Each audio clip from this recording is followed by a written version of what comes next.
മടങ്ങി വരുമ്പോൾ നമ്മൾ കണ്ണൂരേക്ക് പോകുന്നു. കണ്ണൂർ വളപട്ടണത്ത് വൻ കവർച്ച. വ്യാപാരിയായ വളപട്ടണം മന്ന സ്വദേശി അഷ്റഫിന്റെ വീട്ടിൽ നിന്നും 1 കോടി രൂപയും 300 പവനും കവർന്നു. വീട്ടിൽ ആളില്ലാതിരുന്ന സമയത്താണ് കവർച്ച നടന്നത്. വീട്ടുകാർ തിരികെ എത്തിയപ്പോഴാണ് മോഷണ വിവരം അറിയുന്നത്. കണ്ണൂർ റൂറൽ SP അനൂഷ് പരിവാൾ മോഷണം നടന്ന വീട്ടിൽ പരിശോധന നടത്തി. കേസന്വേഷിക്കാൻ പ്രത്യേക സംഘത്തെ രൂപീകരിക്കും. ഇതുവരെ പരിശോധന നടക്കുന്നുണ്ട്. ഇതുവരെ ഒന്നും പറയാൻ പറ്റില്ല. എന്തെങ്കിലും ക്ലൂ കിട്ടുമ്പോൾ ബാക്കി നടപടിയെടുക്കും. ഇതുവരെ ഒന്നും പറയാൻ പറ്റില്ല. ടീം നോക്കുന്നുണ്ട്. ഒരു സ്പെഷ്യൽ ടീം ഉണ്ടാക്കിയിട്ടുണ്ട്. അത് നോക്കിയിട്ട് പിന്നെ ബാക്കി നടപടിയെടുക്കും.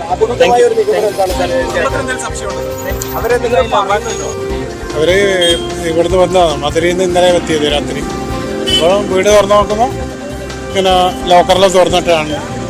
ഇന്നലെ തന്നെ പോലീസ് സ്റ്റേഷനിൽ ഇവരറിയിച്ചു. അതെ, അവർ ചൊവ്വാഴ്ച രാവിലെ ഒരു 7:30 സമയത്ത് ഇന്നലെ രാത്രി ഇത് കാണും.